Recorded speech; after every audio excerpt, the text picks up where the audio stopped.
When you are in this vortex of creation, you are living as you've intended to be. So we want to show you how to get in, and we want to show you how to sustain being there as long as you can. In other words, once you get in, we want you to milk it and stay in, because the longer you are in there, the more of what you've been asking for can be revealed and received by you. But we do not want to give you the impression that it is your job to always and only be in the vortex. If that were your intention, you would have remained dead like us. If that were your intention, you would have remained only this pure positive energy that's always in the vortex. But you came forth with the intention of sometimes stepping out of the vortex into the contrast to know what you don't want so that you can know what you do want. You just did not one of you ever intend to make a lifetime career of being out of the vortex. You didn't plan on making it a career to be in the step one phase. And step one is ask. And contrast induces the asking. What you did plan was to step out into the real world long enough to see the contrasting elements of it in order to decipher what you want, in order to give birth to what you want.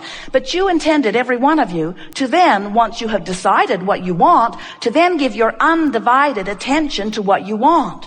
And undivided takes on a whole new meaning here today, doesn't it? Your undivided attention, meaning your attention undivided or same as the attention that the source within you is giving.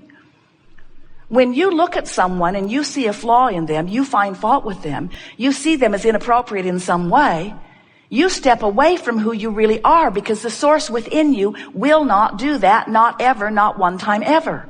Every particle of negative emotion that you feel is because you have found a vibrational stance or attitude or opinion or mood or belief, an active vibration, that's all that stuff is, an active vibration that disagrees with the active vibration of the source within you. So, I'm not enough always disagrees, because source knows who you are. You're not enough always disagrees, because source knows who you are. You are bad, you are wrong, you are inappropriate always causes a distortion or a separation between you and you, because source is not making those judgments. There is an inside the vortex source that is the love and the culmination of all that has become. And we so want to find a way of you finding the resonance with that within you. Can't you think of holding someone, usually someone precious to you, usually someone young like a baby or a dog, someone that you were holding with adoration? In other words, that person has not yet cheated you, deceived you, mocked you, blamed you, or bitten you. And so, as you focus upon the positive aspects of this, you resonate with the positive aspects that the source within you feels. As humans, often, you want to sort behavior and people and beliefs and attitudes and desires into piles of right and wrong, and then you want to praise some piles while you condemn others.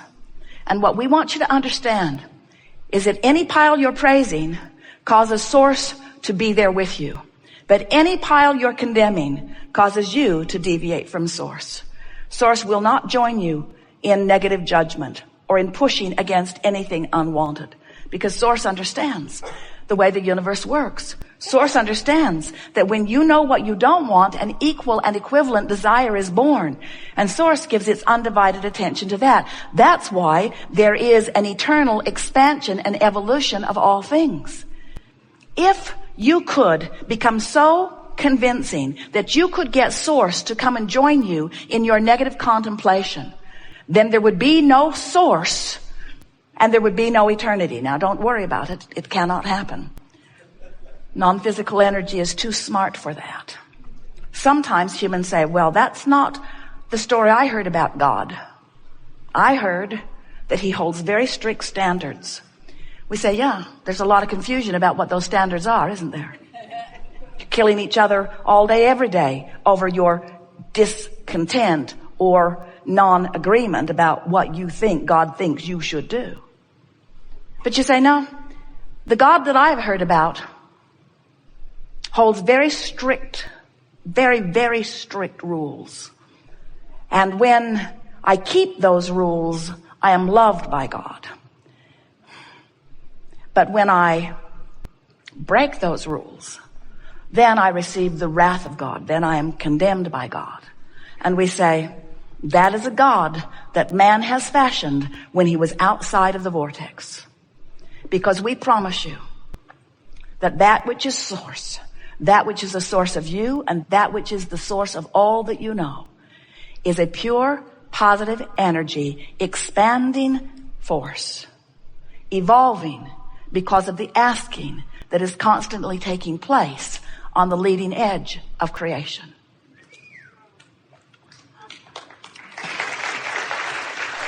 It's a wonderful thing to realize who you are. And you know, you can figure it out personally. You don't have to take anybody else's word for it. Just get out there and do your own personal testing of who you are and who God is. Put this conversation that we've given you here to your own personal laboratory test. Find someone and focus upon the positive aspects of that person and maintain your attention to that until you feel the swelling and the fulfilling and the becoming of that broader energy. Feel what it feels like when the energy that creates worlds flows with agreement through you toward your object of attention. And then find something that you think is unjust. Find something that you think is inappropriate. Poke at it with a stick. Focus on it for a while. Bring yourself to a place of discontent and anger and frustration. Get into an attitude of real wrongdoing about it. And feel the emptiness of your being that is what is expressed through the negative emotions that you call depression or fear or anger or resentment or rebellion. Feel that emotion and ask yourself, does this feel like I'm filled up with the energy of source? Or have I managed to empty myself out by choosing something so contrary to that which source is that I've pinched myself off temporarily from that energy stream?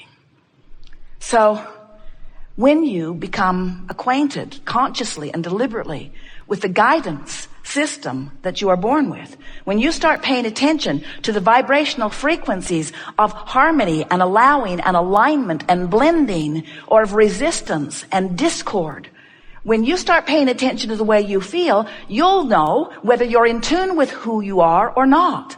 Now here's the most important part of all of this, because some of you are hearing us in this context. You've come this far with this. You say, all right, Abraham, I accept that source exists, and I accept that I exist, and I can sort of kind of get it, that I can feel when I'm in sync with the love of source and when I'm not.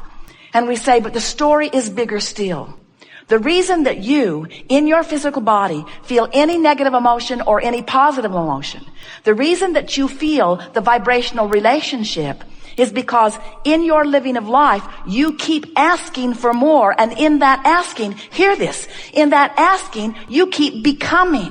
When you ask, you become immediately what you're asking for. When you are sick and you ask for wellness, vibrationally speaking, you become it immediately. So the larger part of you has become well in your asking. And asking and asking and asking and asking and asking and asking. It happened the first time, but each time you ask, you amend the desire. So the vibrational body, that is you, has become weller every time you were sick. The vibrational beingness of you became more prosperous every time you felt not enough of something that you wanted or needed. So this vibrational aspect of you has already become more, and the emotion that you feel is completely and only about how well you're keeping up with your expansion or not. So when you come to a gathering like this, we assume, we know, you come because you want to become more deliberate in your point of attraction. Because that's what creating is. Creating is attracting. Creating is adjusting your vibration for what it will attract. It's adjusting your point of attraction. It's not about getting good at identifying and going after. It's about getting good at identifying and practicing the vibration of wanted rather than not wanted. And the two work so well together, because every time your life experience shows you something that you personally consider to be a problem, in precisely the same moment of your awareness of the problem, an equivalent solution is born. Some say, well, where is it? And we say, well, it's a vibrational solution. It's a thought. It's an energy. It's a vibration you can feel. It's something that you can know with your emotion that you may not be able to justify through your vision of how it is unfolding. In other words, you're accustomed to noticing what is in this reality that you call reality. I can see it. I can hear it. I have physical senses that define it. So I can easily define the problem. And when the solution shows up, I will easily be able to define the solution. I know what the cure to polio now is. But what we want you to understand is that there is a solution that precedes all manifestation that is, as far as we are concerned, as we stand over here in your vortex of creation, in your vibrational reality, there is a solution that is already here. And while you can't see it, you can know it. So what we are suggesting to you is that if you could just ratchet back a little bit your need to see your solutions, and you could be willing to look forward with your emotions to feel the solutions. I know the solution is there. So we've been playing with this for a while. We've been talking about this vortex of creation. And we've been telling you that when you have negative emotion, you're not in the vortex. And when you feel positive emotion, you are in the vortex. In other words, the better you feel, the more you are in vibrational sync with who you really are. So Esther's really been thinking about this every spare moment. She's been thinking about, Abraham says that this vortex of creation, where they stand and where the larger part of me is and where everything I want is, Abraham says that is present tense for them. But me in my physical form, who is used to looking for what's manifested that others can see, historically documented, pigeonholed and cataloged, I'm used to calling this present tense. But Abraham says this is past tense from their point of view. And so then Esther says, oh, I'm going to get my thoughts around this. I'm going to see what's in that vortex. So she began visualizing, trying to imagine it. And we said, Esther, if you will not try so hard to see what you cannot yet translate with your eyes, if you will feel it, if you will feel for it, rather than need to make it the physical reality that can be seen, feel for it. So how does that translate? Well, feel for the well-being of your physical body rather than the visual. That's all right. If you can see the visual, good for you. But if when you reach for the visual, you see what is, it's not helpful. We have enjoyed this interaction immensely. It's interesting because now we've spent some time in the vortex and you've witnessed several people in perfect alignment with that which is their vortex. Do you feel a diffusion of anything that has been troubling in your experience? Does it feel to you as if the problems that are responsible for the creation of this vortex have now served their purpose and now you're ready to give your undivided attention to what's in the vortex? Do you think that we could just stay in the vibrational patterning that you have all achieved? Do you think that we could stay here and sustain life experience just by talking about life from inside the vortex? Then you'd be wrong. It was a trick question. What we want you to reach for is, can you feel a sense of poignancy that comes from both sides of the equation? In other words, can't you feel that after a while, this vortex, good as it is, and as much as you feel it, needs a little beefing up?